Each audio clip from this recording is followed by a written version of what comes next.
In the 1300s, France was torn by long wars and turmoil. A quarrel over the French crown had led the English kings into a struggle known as the 100 Years' War, 1337 to 1453. This war saw huge armies of knights, foot soldiers, archers, and sieges of castles across France. Warfare in this era relied on heavily armoured knights, crossbowmen, and English longbowmen who could rain arrows on the battlefield. Battles like Crécy, 1346, and Poitiers, 1356, were great defeats for France, and the English won large territories. France's own kings, such as John II, even became prisoners of the English after these battles, leaving the young Prince Charles, later King Charles V, to lead as regent. At the same time, the Black Death, a terrible plague of the late 1340s, devastated much of Europe, causing chaos in armies and towns. France also faced civil strife. For example, the War of the Breton Succession, 1341 to 1364, played out in the Duchy of Brittany.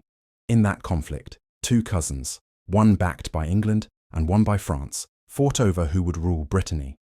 The uncertainty of this period meant that many soldiers fought not for a nation, but as banded troops and mercenary captains, looking for pay or plunder. Into this violent world stepped a Breton soldier named Bertrand du Guesclin, whose bold tactics and loyalty to France would make him one of the country's greatest military leaders. Early life and career in Brittany. Bertrand du Guesclin was born around 1320 in a small village in Brittany, northwestern France. His family was of modest, regional nobility, the lords of Bruns, but not among the great nobles of France. As a boy and young man, du Guesclin trained in local warfare and tournaments. He fought in raids and skirmishes in eastern Brittany and learned the art of war firsthand. Over time, he became known for being clever and brave, even if he was not very tall or flashy. Du Guesclin's first chance to shine came during the Breton Civil War. He joined the forces of Charles of Blois, a French-backed claimant to the Duchy of Brittany. One famous early exploit happened in 1354. English mercenary Sir Hugh Calveley had raided near du Guesclin's home, attacking the small castle of Montmuron. Du Guesclin led a surprise night attack, ambushing Calveley and capturing him. The French Marshal Arnoul d'Audrehem, impressed by this daring, knighted du Guesclin on the spot. This honourable ceremony made du Guesclin a full knight and began his reputation as a clever fighter. The War of the Breton Succession. As the 1350s progressed, du Guesclin became a key captain in Brittany. In 1356 to 57, an important siege took place at the town of Rennes in Brittany. The English leader, Henry of Grosmont, the Duke of Lancaster, was determined to take Rennes. Du Guesclin commanded the Breton defenders. Rather than facing the English in a straight fight, he used guerrilla tactics. His men repeatedly harassed the English army's supply wagons, ambushed small groups of soldiers, and made quick raids at night. These sudden attacks kept the English army off balance. Lancaster besieged Rennes for months, but he could not breach the walls or stop du Guesclin's raids. Finally, in the summer of 1357, the English were forced to abandon the siege and accept ransom payments to withdraw. During the siege of Rennes, du Guesclin became especially famous. A story tells that he fought and killed an English knight named William Bamborough, sometimes called Bagot, in single combat after being challenged to a duel. Whether in stories or in fact, this duel made him a hero of the defenders. The defence of Rennes was widely seen as a bold success. It lifted Breton and French spirits soon after the calamity at Poitiers, and it caught the eye of the young Dauphin, Charles, the future King Charles V. In gratitude, the French royal court granted du Guesclin a yearly pension. When Charles became king in 1364, he also rewarded du Guesclin with a command. In recognition of his skills, King Charles V appointed du Guesclin captain of Pontorson, a fortress on the border of Brittany and Normandy. From this base, du Guesclin was charged with countering the many English raiders and mercenary bands, often called free companies, who roamed France in those years. He did so with energy. He became known for his leadership in smaller-scale actions, ambushing enemy patrols, raiding camps, and even personally capturing enemy captains. However, being constantly active was risky. Du Guesclin was captured by the English at least twice during these years. Once, in 1360, he fell into the hands of Sir Robert Knowles's men. Another time, he was captured by Calverley's men. Each time, he was ransomed back by money paid to the English. These captures showed the dangers of his non-stop campaigning, but they did nothing to dim his courage or his fame. Finally, by 1364, large battles in Brittany resumed. King Charles V sent Du Guesclin to face a threat from the north. Charles II of Navarre, known as Charles the Bad, had challenged the king for control of Burgundy and raised a rebellion. At Cocherel on the 16th of May 1364, Du Guesclin met the Navarrese army, which included English allies under Jean de Grailly, the Captal de Buch. Du Guesclin, now a seasoned warrior, managed to outfight the enemy. The Navarrese lines faltered, and their army collapsed. The French won a clear victory at Cocherel. This battle proved that Du Guesclin was not only a guerrilla fighter, but could win in a large field battle too. He captured Captal de Buch himself, one of the top enemies. The victory at Cocherel forced Charles of Navarre to seek peace, securing France's hold on Burgundy. However, later that year at Auray, 29th of September 1364, Du Guesclin faced a setback. He led a French Breton army with Charles of Blois against John of Montfort, supported by the English under Sir John Chandos. The Battle of Auray ended disastrously for the French Breton side. Charles of Blois was killed, and his side was routed. Du Guesclin was wounded and eventually had to surrender. By Breton custom, he broke his sword to signal surrender. The English demanded a huge ransom, and Du Guesclin was held a prisoner again. This defeat ended the Breton War in favor of Montfort's heirs, but Du Guesclin's valor in battle continued to earn him respect. He was soon released after a ransom was paid, and he returned to fighting for France. Campaigns in Castile. With peace in Brittany, many soldiers of fortune were free to fight elsewhere. In the mid-1360s, a new war broke out in Spain that linked to the Franco-English conflict. The Castilian throne was disputed between King Peter of Castile, backed by England, and his half-brother Henry of Trastamara, backed by France. Control of Castile was valuable because both sides wanted its powerful fleet of ships for the war. Du Guesclin led a band of French mercenaries, the same free companies who had been pillaging France, into Spain in 1366 to support Henry's claim. In swift campaigns, they captured castles and towns for Henry. In early 1367, at the Battle of Nájera, Navarrete, English forces under Edward, the Black Prince, Edward, Prince of Wales, defeated Henry's army. In that battle, Du Guesclin was captured by the English. He was soon ransomed by King Charles V of France, who valued his general so highly that he would pay for his release. Never discouraged, Du Guesclin returned to Castile in 1369 with fresh forces. He helped lead Henry of Trastamara's final attack on King Peter. At the Battle of Montiel, March 1369, Du Guesclin cleverly set a trap in a room where the two brothers, Henry and Peter, fought each other one-on-one. Du Guesclin intervened at a critical moment, grabbing Peter's leg so Henry could deliver the fatal blow. Peter was killed, and Henry became King Henry II of Castile. After the battle, Peter is said to have cursed Du Guesclin as a traitor. But Du Guesclin replied with dignity that he only served his king. For his role in these victories, King Henry II of Castile rewarded Du Guesclin with titles, making him Duke of Molina and even nominally King of Granada, though that was only a promise of lands not yet taken from the Moors. More importantly, the Castilian crown became a strong French ally. Rise to Constable of France. Back in France, the war with England had renewed in 1369 when Charles V broke the old Treaty of Bretigny. The young king needed a strong commander more than ever. In 1370, Charles V recalled Bertrand du Guesclin from Spain and made a bold decision. He offered Du Guesclin the title of Constable of France, the country's highest military office. By tradition, this powerful post was reserved for the greatest nobles or royal blood. But Charles knew Du Guesclin was the best soldier available. Du Guesclin at first hesitated because he was of humble birth, but the king insisted.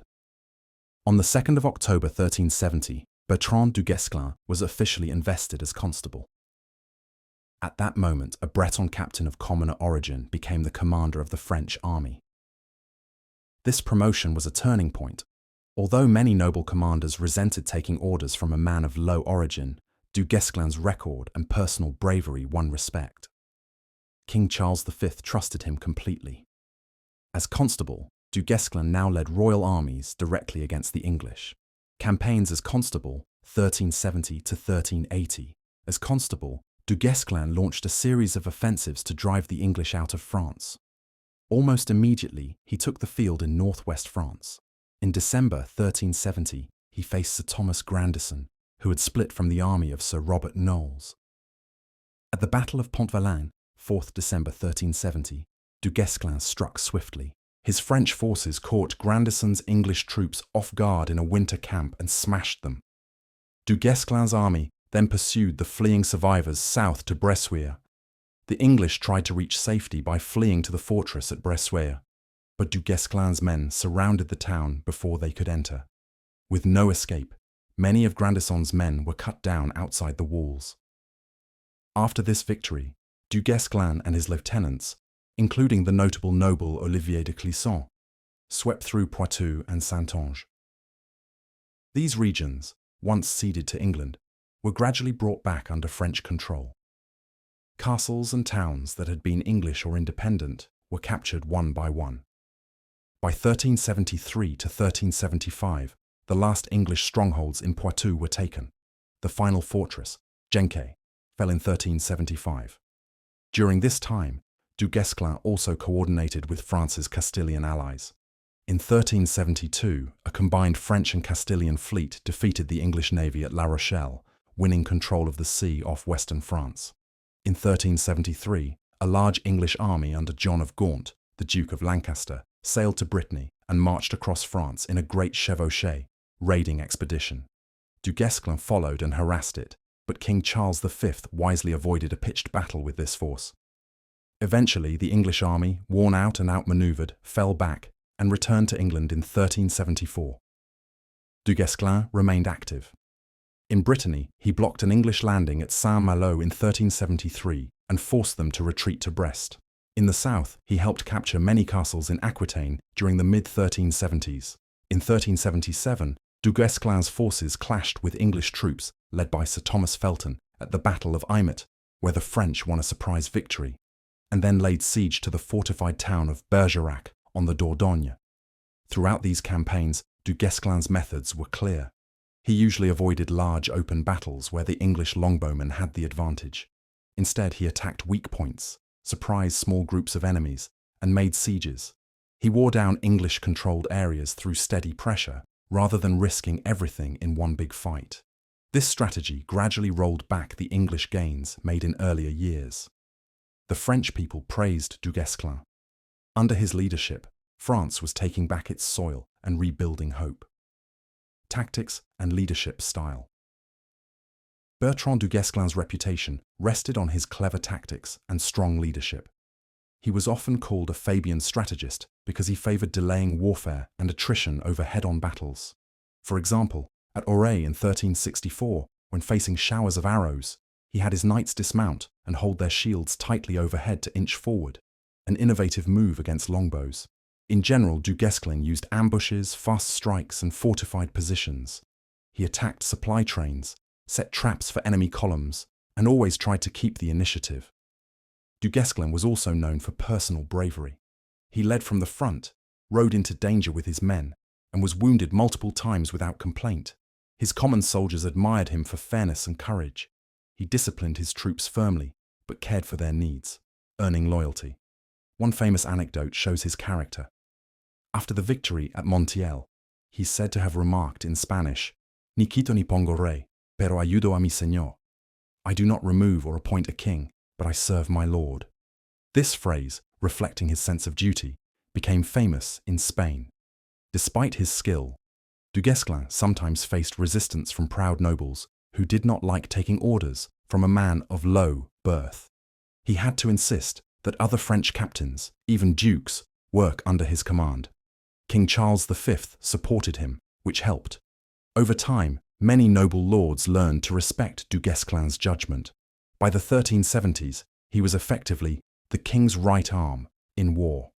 Notable allies and opponents du Guesclin's life connected him with many famous figures of the era. On the French side, he was a close ally of Charles V of France, the former Dauphin who admired him after Rennes and later made him Constable. He also worked with Charles of Blois in Brittany until Charles's death at Auray, and alongside nobles like Olivier de Clisson in later wars. In Spain, du Guesclin fought beside Henry of Trastamara, the future King Henry II of Castile, and against Henry's half-brother Peter the Cruel. King Henry rewarded du Guesclin richly for his help. On the English side, du Guesclin faced some of the greatest commanders of the century. He battled Sir John Chandos, Sir Robert Knowles, and Sir Hugh Calveley in Brittany. He fought Henry of Grosmont, Duke of Lancaster, at Rennes. In Castile, he opposed Edward, the Black Prince, and even King Edward III of England, though Edward III was often far away in England. Du Guesclin captured the English knight Jean de Grailly, the Captal de Buch, at Cocherel, and detained many others for ransom.